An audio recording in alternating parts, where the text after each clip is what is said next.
안녕하세요.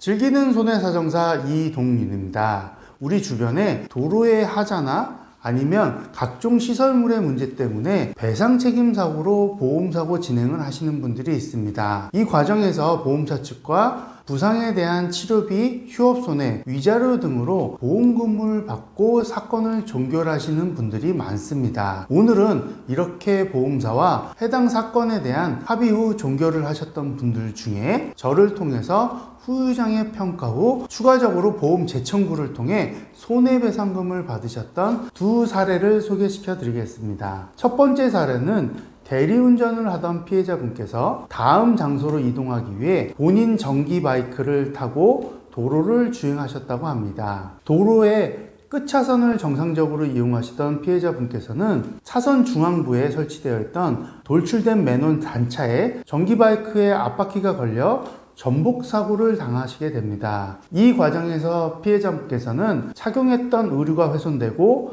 탑승했던 전기 바이크가 훼손되는 피해를 입게 되십니다. 또한 전복되는 과정에서 좌측 손목이 골절되는 불행한 결과를 얻게 되십니다. 이후 피해자분께서는 거주지 인근 대학병원의 응급실을 방문하셔서 좌측 요골 하단부 골절에 대한 금속 고정을 통한 수술적인 치료를 받게 되셨고, 퇴원 후 정보공개 신청을 통해서 해당 장소에 대한 CCTV 영상도 확보하시게 됩니다. 그리고 불행 중 다행이었던 건 사고 당시 피해자분께서는 해당 사고 장소에 대한 현장 사진과 동영상을 남겨두셨다는 겁니다. 이러한 객관적인 자료를 토대로 도로를 관리하는 지자체에 민원 제기 및 보상 청구를 요청하시게 되었고, 지자체가 가입한 영조물 배상 책임 보험으로 보험 처리 진행을 받으셨다고 합니다. 이 과정에서 피해자분께서는 훼손된 의류와 전기 바이크 수리비 등에 대해서도 보상을 받게 되시고, 좌측 손목 골절에 대한 치료비와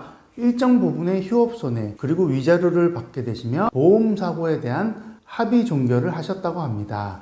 그 당시 피해자분께서는 보험사로부터 합의금 약 700만 원을 지급받으셨다고 합니다. 이렇게 보험사고가 끝난 후 피해자분께서는 후유장애라는 것을 우연히 알게 되셨고, 저에게 상담 문의 전화를 주셨습니다. 이에 저는 이미 보험사와 합의는 하셨으나 그 당시 후유장애까지 합의를 하신 것이 아니기 때문에 추가적인 청구가 가능하다는 점을 안내드렸습니다. 이에 피해자분으로부터 해당 사건을 수임 후 피해자분께서는 정형외과 전문의를 통해서 후유장애 평가를 받게 되신 후 맥브라이드식 장애 진단서를 발급받게 되십니다. 보험사 측에 손해사정서를 제출하며 후유장애 부분에 대한 추가적인 보상을 요청하게 되었고, 보험사 측에서도 의료자문을 통해 청구된 후유장애에 대해서 적정성 검토를 진행하게 됩니다. 보험사 측의 의료자문 회신 결과 손목 운동 제한에 대한 노동력 상실률 14%, 한시 3년의 장애라는 결과를 회신하게 됩니다. 피해자분도 보험사의 의료자문 결과를 수용하기로 하셔서 저희는 손해배상금을 다시 재산정 후 보험사에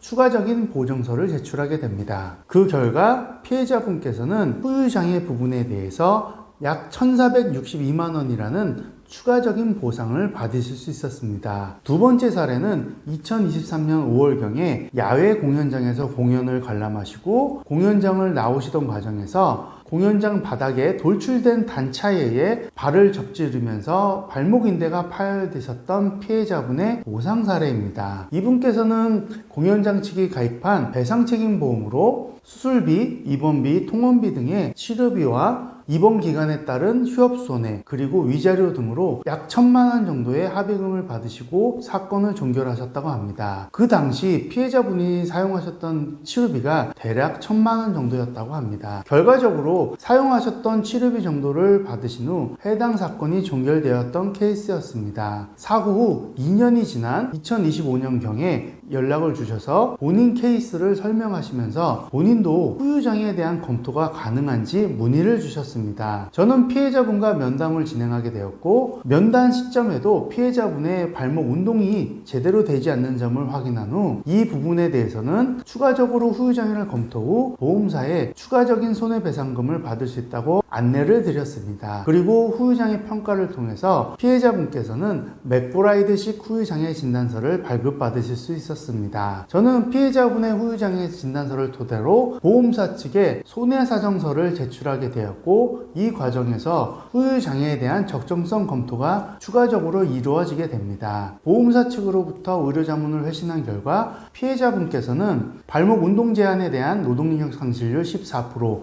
한시 3년이라는 결과를 받게 됐습니다. 즉 발목의 정거비인대와 경비인대 파열로 인해서 후유장애를 인정받으셨던 것입니다. 그 결과 피해자분께서는 기존에 합의하셨던 금액 외로 추가적으로 960만원 정도의 추가적인 보상을 받으실 수 있었습니다. 사건이 종료되고 나서 피해자분께서는 본인도 몰랐던 후유장애로 인해서 배상책임보험으로 추가적인 보상뿐만 아니라 본인이 가입하셨던 개인보험의 후유장애 담보로도 보상을 받을 수 있었다며, 정말 몰랐으면 그냥 넘어갔을 보상 부분에 대해서 저를 통해 제대로 보상받을 수 있었다며 너무너무 감사하다는 인사를 해주셨습니다. 두 사례의 배상책임사고 모두 이미 기존에 합의를 하면서 과실에 대해서는 피해자와 보험사 간에 합의가 되었기 때문에 분쟁이 생기진 않았습니다. 이처럼 합의 후에도 후유증 등으로 일상생활에 불편함을 겪고 계신다고 한다면 꼭 후유장애를 검토하셔서 추가적으로 해당 보험사의 후유장애에 대한 보상을 받으시기 바랍니다. 그와 더불어 본인이 가입하신 개인보험에 후유장애 담보가 있다면 그 또한 정당하게 보상을 받을 수 있습니다. 오늘은 배상책임사고 합의 후 추가적인 후유장애 평가를 통해서 2차적인 보상을 받으셨던 피해자분들의 사고 사례를 소개시켜 드렸습니다. 오늘의 이 정보도 여러분들께 좋은 정보가 되었길 바라며 앞으로도 더 좋은 정보로 찾아뵙겠습니다. 감사합니다.